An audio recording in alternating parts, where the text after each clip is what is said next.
I think the key is building a company which is focused on learning as quickly as possible. Right? Companies are learning organisms, and you can make decisions that either make it so that you learn faster or you learn slower.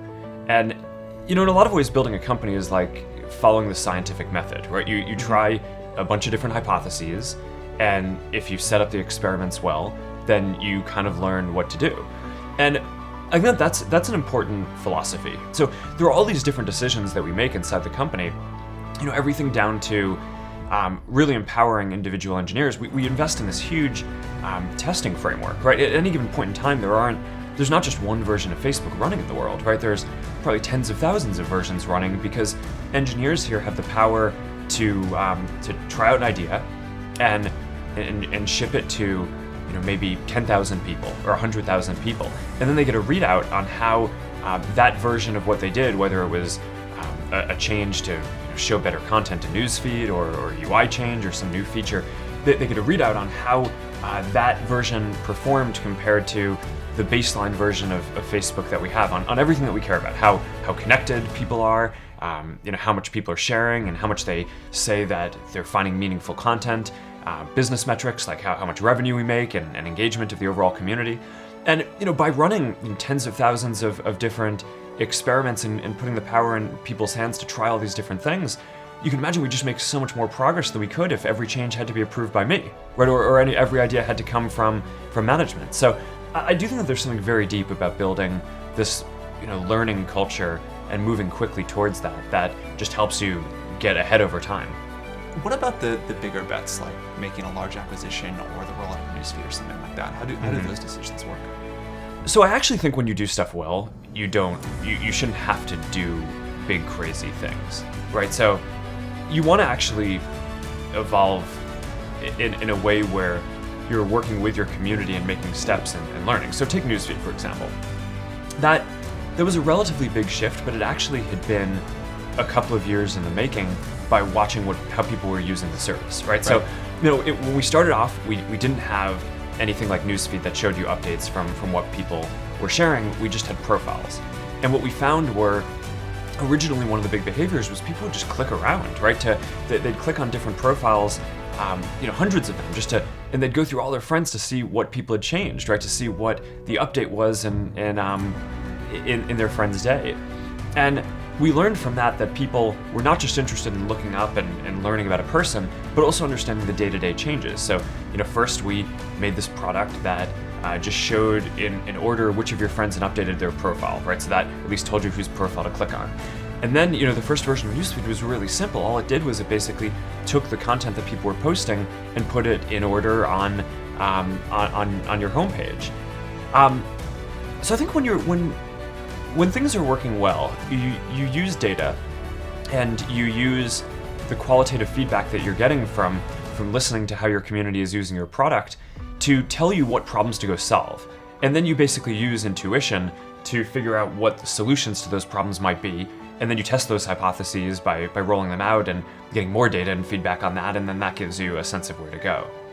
When I look at things like, we bought, the Oculus team for a lot of money, right? I actually view that as, if we'd done a better job of building up some of the expertise to do some of that stuff internally, then, maybe we wouldn't have had to do that. But, instead we hadn't done that. And, the Oculus team is by far the most talented team working on that problem. So it just made sense to go make this big move. But I actually kind of think as CEO, it's your job to not get into a position where you need to be doing these crazy things, right? And, yes. Of course it's inevitable, over the period of doing stuff, you can't be ahead of everything. So it's better to make big moves and be willing to do that than, have pride and not do that and never admit that you could have done something better in the past. But I think when stuff is working well, you're learning incrementally and growing that way. So making it so we could grow faster was, I think, the most important product feature that we ended up building for Facebook. And the traditional approach to growing and marketing is, you have a communications group or you have a marketing team and you buy ads. And, I think that there's sometimes there's a place for that, especially when you're trying to communicate something and get a message out. But if you're actually trying to to grow a product, I think often the best levers for doing that are within the product themselves, and getting people in your community who enjoy what you're doing to evangelize that to their friends, and getting that to happen efficiently as possible. So there's no magic in the growth group that we built that other people can't replicate. It's just being very rigorous with data, investing in data infrastructure, so that way you can process all these different experiments and learn what people are trying to tell you, and then go invest in engineering and actually trying to grow the community, because I think that's the most important feature for a lot of networks. If you think about it, I started the company when I was 19, right? So I can't institutionally believe that experience is that important, right? Or else I would have a hard time reconciling, myself, right? And the company. So, we invest in people who we think are just really talented, even if they haven't done that thing before.